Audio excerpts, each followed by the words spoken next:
వచ్చి అంటున్నాడు, డాడీ నేనంటే నీకు ప్రేమ కదా. చాలా ప్రేమరా, నిజంగా చాలా ప్రేమ, చాలా అంటే చాలా ప్రేమరా. అయితే నన్ను చాలా ప్రేమిస్తున్న మీరు ఆ ప్రేమకు చిహ్నంగా ఏదైనా ఒక విలువైన కానుక ఇవ్వగలరా అని చెప్పి అడిగాడు కొడుకు. ఆ మాట అన్నప్పుడు తండ్రి దగ్గర సమాధానం లేదు, కామ్గా ఉండిపోయాడు.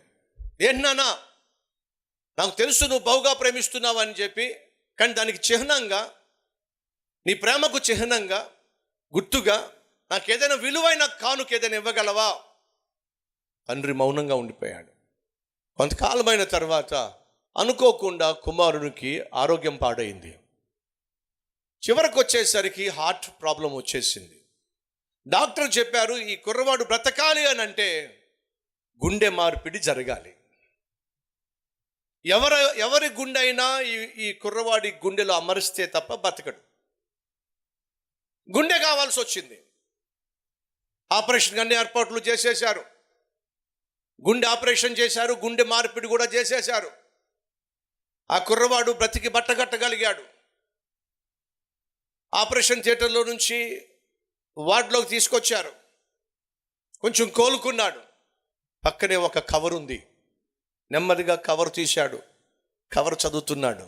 దాంట్లో ఈ విధంగా ఉంది, ప్రియమైన ఆ కుమారుడా, ఈ ఉత్తరం చదవగలుగుతున్నావు అని అంటే నువ్వు సజీవంగా ఉన్నావు, చాలా సంతోషం.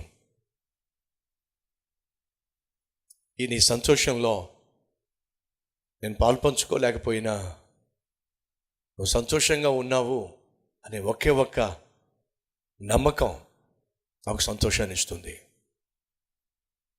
నన్ను అడిగావు, డాడీ నువ్వు నన్ను బహుగా ప్రేమిస్తున్నావుగా, ఆ ప్రేమకు ఏదైనా గుర్తుగా నాకేమైనా విలువైన బహుమానం ఇస్తావా అని అడిగావు. ఆ రోజు నేను సమాధానం ఇవ్వలేకపోయా, కానీ ఆ కానుక ఇప్పుడు ఇవ్వగలిగా. ఆ కానుకే ఈరోజు నువ్వు కలిగి ఉన్న గుండె చప్పుడు. నువ్వు బ్రతుకున్నావు అని అంటే ఆ ప్రాణాన్నే నీకోసం కానుకగా ఇచ్చా. కాబట్టి నువ్వు బ్రతుకున్నావు.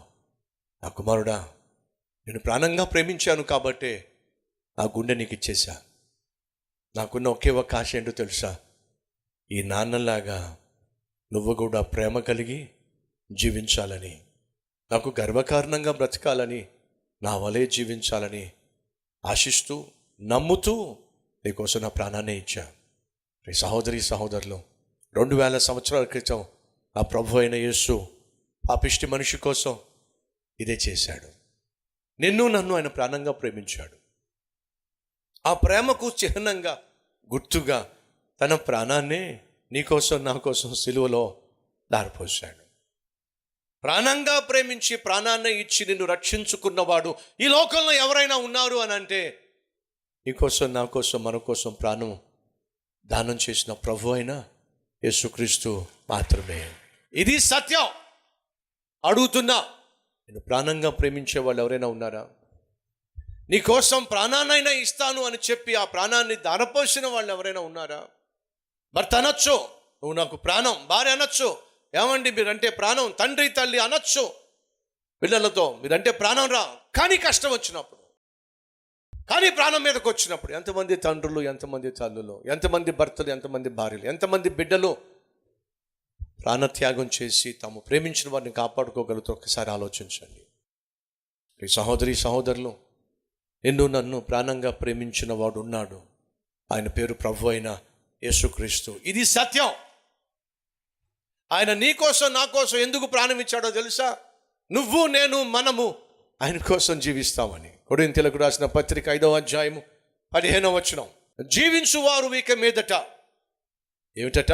జీవించువారు ఇక మీదట తమ కొరకు కాక తమ నిమిత్తము మృతి పొంది తిరిగి లేచిన వాని కొరకే జీవించుటకు ఆయన అందరి కొరకు మృతి పొందెను. సింపుల్గా అర్థం చేసుకుందాం. యేసు ఎందుకోసం మరణించాడయ్యా అంటే బైబిల్ సెలవిస్తుంది, జీవించువారు. వీళ్ళు ఎంతమంది బతుకున్నారో చూపిస్తారండి? చాలా సంతోషం. బ్రతికున్న మీరు, బ్రతికున్న మనం, మన కొరకు కాక మన నిమిత్తము మృతి పొంది తిరిగి లేచిన యేసు కొరకే మనం బ్రతుకుతాము అని యేసు నమ్మి నీకోసం నా కోసం ప్రాణం పెట్టాడు. అది ఆ మాట అర్థం. నేను బ్రతుకున్నాను అని చెప్పి చేయి చూపించారు కదా, దేనికోసం బతుకున్నావు చెప్పండి. నాకు తిండి అంటే చాలా ఇష్టం అండి, బిర్యానీ అంటే చాలా ఇష్టం అండి, నాన్ వెజిటేరియన్ అంటే చాలా ఇష్టం అండి. తినడానికి బతుకున్నావా? కొంతమంది మహానుభావులు అదే బాపతి. కొంతమంది ఏమో తినడానికి బ్రతుకుతారు, కొంతమంది ఏమో బ్రతకడానికి తింటారు. ఇప్పుడు మనం ఏ రకం? తినడానికి బ్రతికిన రకమా లేక బ్రతకడానికి తినే రకమా? ఒకసారి ఆలోచించు సహోదరుడా, సహోదరి. నువ్వు నేను ఎవరి కోసం బ్రతకాలి చెప్పమంటారా? నీ కోసమే యేసు ప్రాణాన్ని పెట్టిన కారణం తెలుసా? ఆయన కోసం నువ్వు నేను బ్రతుకుతాము అనే నమ్మకంతో యేసు ప్రాణం పెట్టాడు. అడుగుతున్నా, ఎవరి కోసం బతుకుతున్నావు? దేనికోసం బతుకుతున్నావు? డబ్బు సంపాదించడానికి బతుకుతున్నావా? సుఖభోగాల కోసం బ్రతుకుతున్నావా? ధనఘనతల కోసం బ్రతుకుతున్నావా? స్నేహితులతో చట్టాపట్టాలు వేసుకుని తిరగడానికి బ్రతుకుతున్నావా? ఎవరి కోసం నువ్వు బ్రతుకుతున్నావు? ఈరోజు మనం అందరం బ్రతుకుతున్నాం, అది వాస్తవమే. కానీ ప్రశ్న, నువ్వు ఎవరి కోసం బ్రతకాలి అని చెప్పి యేసుక్రీస్తు ప్రాణం పెట్టాడు తెలుసా? నువ్వు ఆయన కోసం బ్రతకాలని, ఆయన కోసం బ్రతుకుతావని. ఆ తండ్రి అన్నమాట అదే.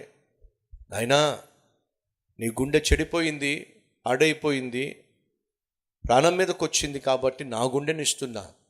ఎందుకోసమో తెలుసా? నా కుమారుడిగా జీవిస్తావని, నాకు మారునిగా జీవిస్తావని. మీకు ఏమైనా అర్థమైందా? నా కుమారునిగా. కొంచెం దాన్ని మారుద్దాం. నాకు మారునిగా అంటే, నాకు మారునిగా అని అంటే నాలా. అర్థమైందా?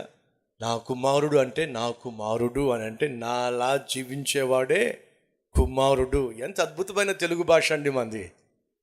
నా కుమారుడా అంటే అర్థం తెలుసా? నా కుమారుడా అంటే అర్థం తెలుసా? నాకు నువ్వే నాలా జీవించవలసిన, నాకు బదులు అని అర్థం. తండ్రికి బదులుగా జీవించవలసిన వాడే తనయుడు. ఆ తండ్రికి బదులుగా జీవించవలసిన తనయుడివి నువ్వో, తనయురాలువు నువ్వో. అలా జీవిస్తావనే యేసయ్య నీ కోసం ప్రాణం పెట్టాడు. ఇది సత్యం. ఈరోజు మనలో ఎంతమంది యేసుకు మారునిగా, యేసుకు మారునిగా బ్రతుకుతున్నాం? ఒకసారి ఆలోచించండి.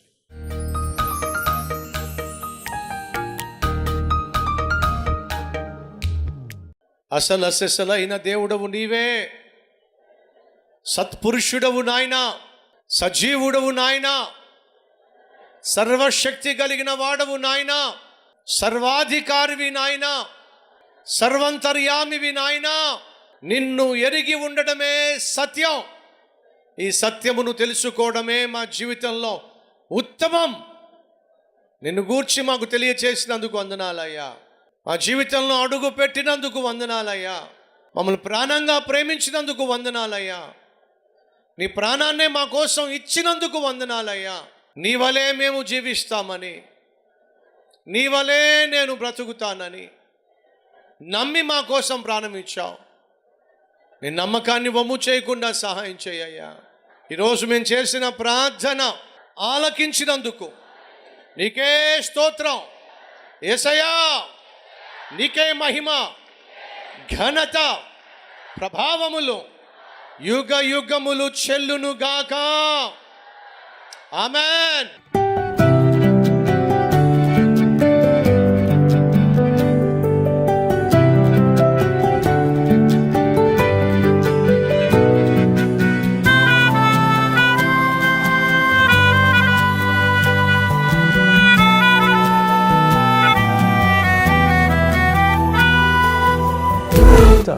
డైలీ డివోషన్ మీకు ఆశీర్వాదకరంగా ఉంటే 10 మందికి షేర్ చేయండి, లైక్ చేయండి, అలాగే ఖచ్చితంగా కామెంట్ పెట్టండి. మళ్ళీ రేపు ఇదే సమయంలో మరొక అద్భుతమైన డైలీ డివోషన్ మీ ముందుకు రాబోతున్నాను. అంతవరకు సెలవు.